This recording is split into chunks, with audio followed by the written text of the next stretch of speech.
over to you, Michael. Oh, thank you, Jason. Yeah, today we're talking about persuasive language marketing and how to use language effectively to be memorable, to get your name out there, and to just make more sales. And persuasive language takes many forms. It could be using stories, it could be using examples, it could be using testimonials. But today I want to focus on a micro level of language, and that is figures of speech. And figures of speech are creative ways of using language that's memorable, persuasive, and there's quite a few of these, but today I'm just covering a small portion of figures of speech. And I'll be going through a short PowerPoint presentation to show you examples. And after we go through that, we're going to have a little game in the form of a quiz. So pay attention closely. We're going to go over about 14 of these and show you how to apply these. And the important thing is major businesses, the Fortune 500 around the world, they use this type of language in their marketing, and they pay millions of dollars for people to come up with ideas that are based on these concepts. So you can apply these in your own work, and you don't have to pay an advertising agency thousands of dollars, but learn how to do it yourself and be effective communicator in the written format or spoken as well, because they're used a lot in speeches. So I'll start with a presentation.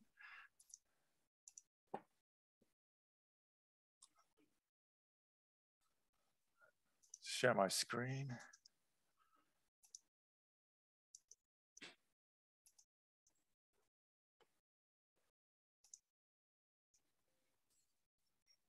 And as I said, it's persuasive language marketing. I also call this sometimes fantastic figures to show you the figures of speech. So figures of speech throughout history, with the rise of Greek democracy over 2,000 years ago, rhetoric, which is the art of persuasion, became an art form and was studied and developed systematically. The ancient Greeks were the first to categorize rhetorical figures of speech, and that's why most of them have Greek names. So there'll be a bit long names that you might not be able to learn right away. So take some practice and time to study those. And when you look at literature, things like Shakespeare's works, Shakespeare used over 200 figures of speech in his plays. And at the time when he was studying in school, all students learned these in Latin and Greek. So they became quite proficient in using this persuasive language. And these days it's used mostly in advertising and also in speeches by politicians and business people. So speech writers will know these extensively as well, these concepts that I'm talking about. There are two main types of figures of speech. There are schemes, which scheme is a way to creatively use language, the arrangements of an order of words. These can be defined as, classified as repetition, omission, balance, and change in word order. But today we'll only look at repetition, and we'll only look at a few of those because there are many of these schemes. And tropes are a creative way that deviates from the typical signification of language. So that's things like metaphors, similes, analogies, and we won't be looking at that today, but that's just more in depth. And sometimes they give this course and it takes 3 hours to get through the whole thing when we cover more of those in details. So figures of repetition that we'll look at today, here's a list of them. And I think there's 13 here. So we'll look at these more closely. I'll give you examples and go through that. And at the end, we'll have a short game to see how well you've learned and how well you've been paying attention. First one is alliteration. Most people know this, and this is a very popular one. And it's where you repeat initial consonant letters or sounds in at least 2 different words in successive sentences, clauses, or phrases. So here's one, performance, prestige, passion for innovation from Breitling watches, and Toyota has one today, tomorrow Toyota. And famous names are Coca-Cola, Kit Kat, PayPal, Krispy Kreme, and TED Talks. And there's also, in the past, there were famous, many book titles were based upon alliteration, especially in the 19th century. So you have ones like A Tale of Two Cities, Captain's Courageous, Dr. Dolittle, Love's Labor's Lost, a speech by Shakespeare. Pride and Prejudice, Sense and Sensibility, The Great Gatsby. Can I ask a question? Yeah. All right. So why is it that in the DC universe you've got Peter Parker? They're all illiterate. Because they're memorable. Yeah, that was done on purpose because it's easy to remember. Every Bruce Banner, Peter Parker, they're exactly all the same.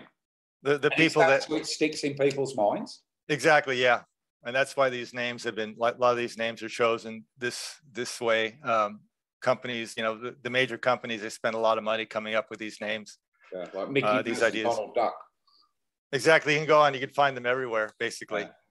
And if you want to use something either in your own business name, you're choosing a new name or a tagline or slogan, it's important to keep that in mind. Another one is called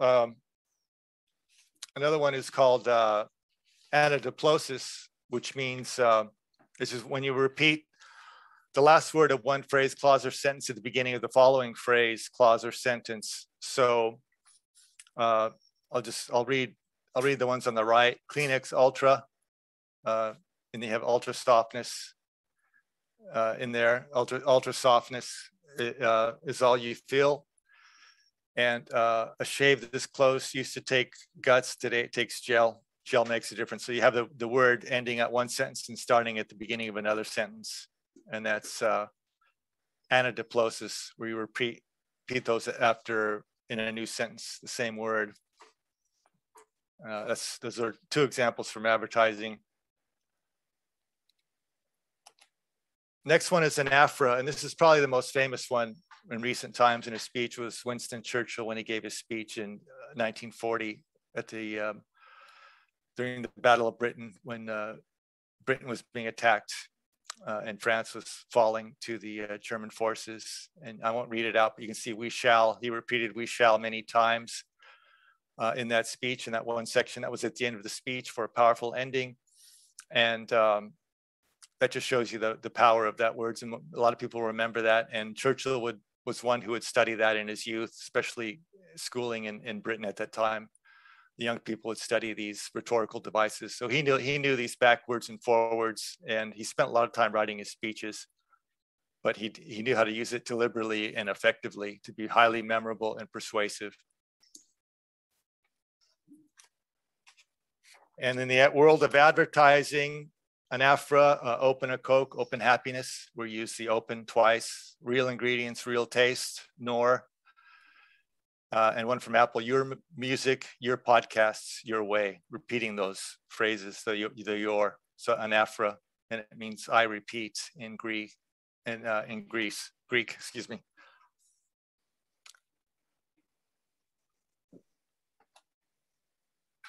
Antenaclasis is when you repeat words in two different senses. So Benjamin Franklin said during the American Revolution, he said, "We must indeed all hang together, or assuredly we shall all hang separately," meaning hang together as a group, or watch out for each other, or hang by the neck. So he was using that in two different senses. Some from the advertising world. Nobody knows the athlete's foot like the athlete's foot.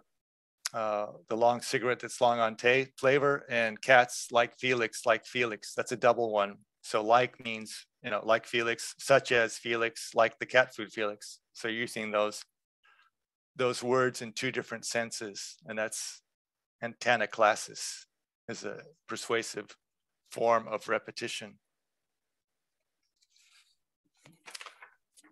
Next one is anti-metabolism, and this is when you sort of mirror part of a sentence. You repeat it, but you repeat it in a sort of a backwards way. Eat to live, not live to eat, is what Socrates said. And if you fail to plan, you plan to fail, a famous statement. And that's anti-metabolism. In the advertising sector, stop static before static stops you, from Bounce Fabric Softener. You can take it out of the country, but you can't take the country out of it. Salem Cigarettes. And I am stuck on Band-Aid, and Band-Aid stuck on me, where you're reversing the order of the phrase, sort of mirroring it to create a memorable tagline or slogan or statement. Any questions at this point? Yeah, are we supposed to remember all these names for the game? Yeah. Oh, shit. You get a cheat sheet, though, before we start. Okay. Next one is assonance. This is a very common one, and it's used in poetry. And a lot of the famous sayings use this one. So the earlier bird catches the worm. You have the bird and worm. Honesty is the best policy. Let the cat out of the bag. Cat and bag. A stitch in time saves 9. That's a double one. So stitch in and then time and 9. And the squeaky wheel gets the grease. And the difference, assonance is a form of rhyme, but with the rhyme, usually it's the last syllable at the end. You have one other time that it rhymes with the one at the end, and I'll talk a bit about rhymes too. And in advertising, new Stouffer's makes a real fast, real mean, lean cuisine. Think different, Apple, that's it, is sound. And it beeps, it sweeps as it cleans. Hoover vacuum cleaners is assonance. Diacope is when you use the same word or phrase repeated after another word or phrase. So use the same word close together to repeatedly in a sentence. So to be or not to be, that's a diacope. My name is Bond, James Bond. That's another form of diacope. That's probably a more recent and famous one. And from advertising, you're not fully clean until you're zestfully clean. More saving, more doing, Home Depot. And maybe she's born with it, maybe it's Maybelline. So diacope, repeating the same word twice in a sentence in close proximity. A panalepsis is when you repeat the same word at the beginning and end of a phrase, clause, or sentence. So nothing can be creating out of nothing, as an example. And from advertising, cooks like the best chefs cook, KitchenAid, smartphone smarts, AT&T, and be all you can be, US Army. So use the same word at the end and the beginning of a sentence or phrase or clause is a panalepsis.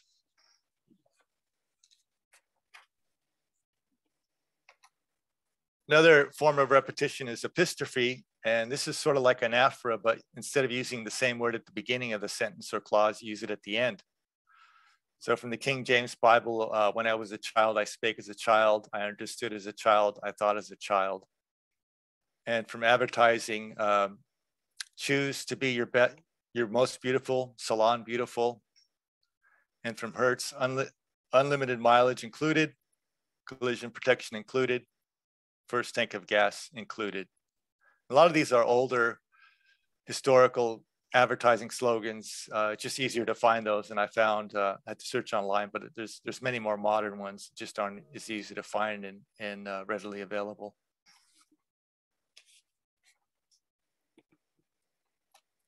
Epizeuxis is a simple form of repetition where you repeat words consecutively. So out of Shakespeare's King Lear, never, never, never, never. Othello, reputation, reputation, reputation. And Thoreau, simplicity, simplicity, simplicity. And a famous saying they always say about retail is, or real estate is location, location, location. There's an old one from the United States from the 70s, a canned food called Libby's.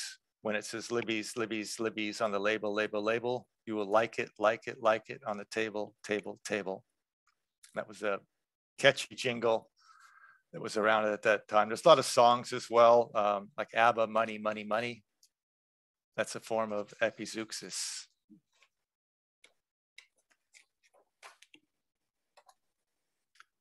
Polyptoton is when you repeat words derived from the same root.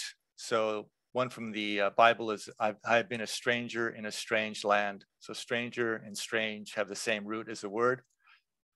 And power tends to corrupt, and absolute power corrupts absolutely. So absolute is the word you're using in two different, when you use it in the same sense, but it's from the same root. And one from advertising, choosy mothers choose Jif. Choosy and choose. And from Fight Club, one of the lines was the things you own end up owning you. So using the word own and owning is a form of polyptoton.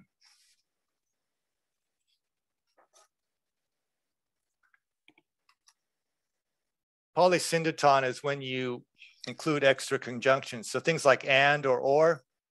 So just on the right, look at the advertising one, keeps on going and going and going.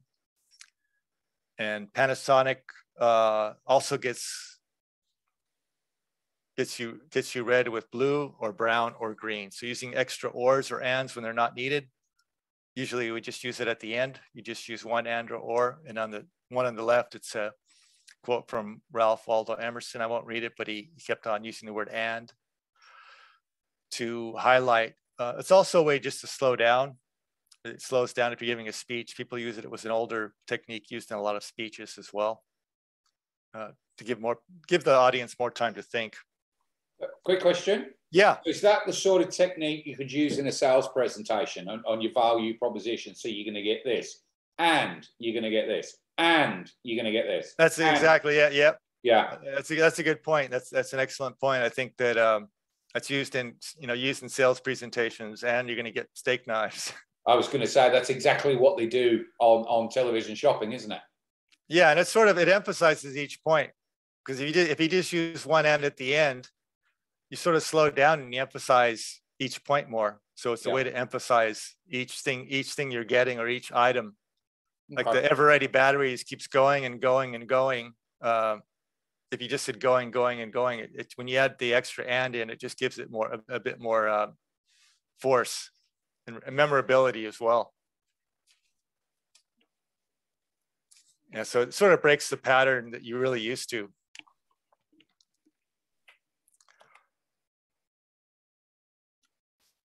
And the last one is rhyme. And like I said before, it's when you have something that repetition of syllables at the end of words, and it can be internal and end rhyme, but most of the ones here are these are end rhymes, which are the most popular. So Walter Scott, what a tangled web we weave when we practice to deceive. Birds of a feather flock together. If the glove doesn't fit, you must acquit, from the O.J. Simpson trial. KitchenAid for the way it's made. Performax protects the max. Grace, space, and pace. Jaguar, and oh, thank Kevin for 7-Eleven. And I remember one from Kevin Rudd, which was Kevin 07. Yeah.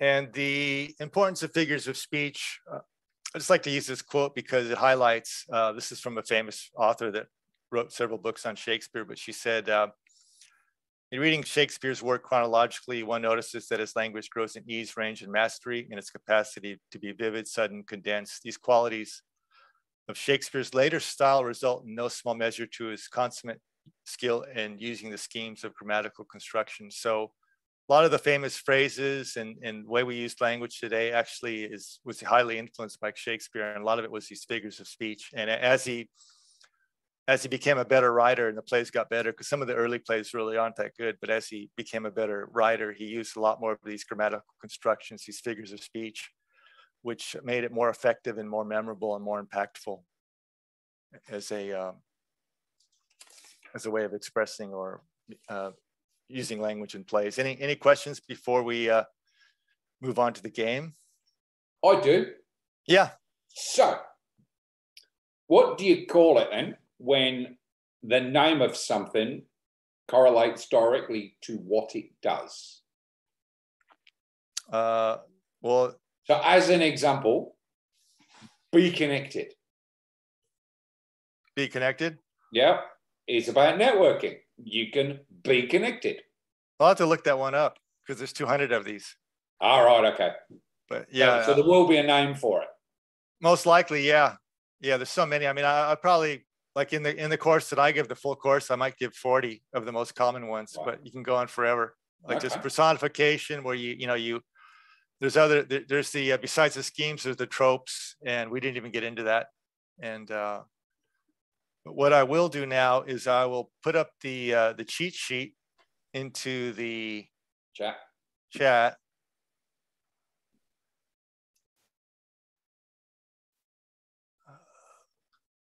find it. And then from there,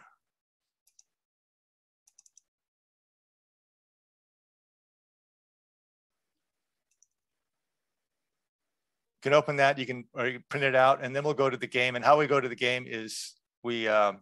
Nothing's come through, Michael. Okay, I'll just...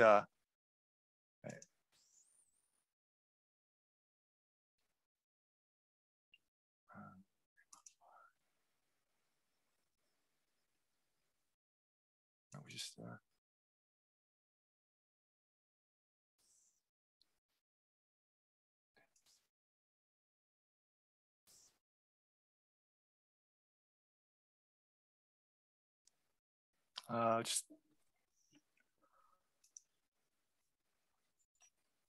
need to find, I just had that a minute ago, so I'll open that, I'll save that.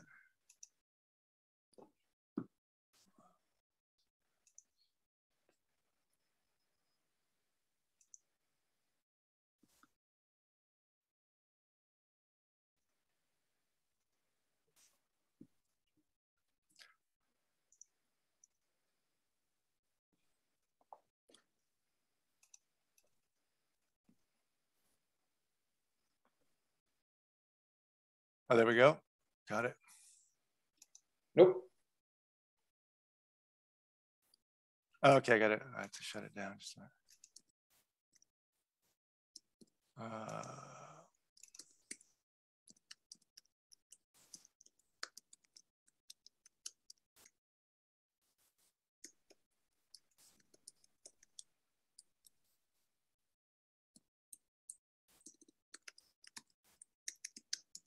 okay, it should be on there now. Yes. Okay. So if you have a chance to open that, or you can have it on your screen, or open that before we begin, and then I will also, right now, I'll put the link to the game in there.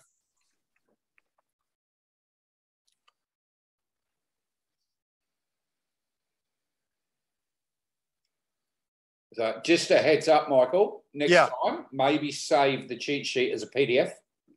Yeah, I tried to do that, but there was a problem with that. There was a problem with it corrupted. For some reason, it corrupted. That's because he's got power.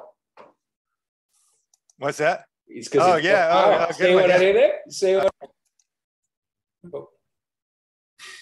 I'll give you the link now. Yep. My internet connection is unstable for some reason. Yeah, you just froze. Did I? That's very rare for me.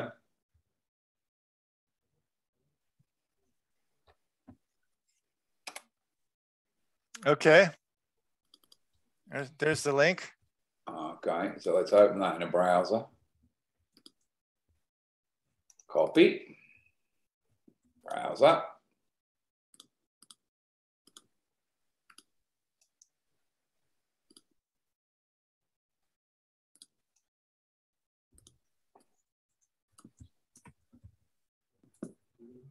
Aha, slides. Here we go. All right, I'm still waiting for Word to open up. Give me a sec. Here we go. Come on.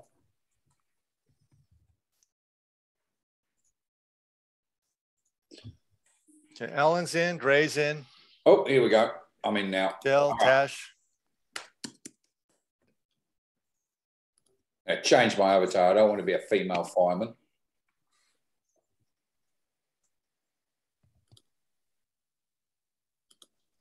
Is that everybody? I'm trying to get in. Oh, yeah, okay. I'm trying to.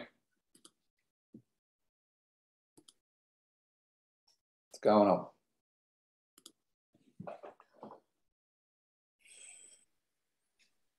My internet's going absolutely stupid.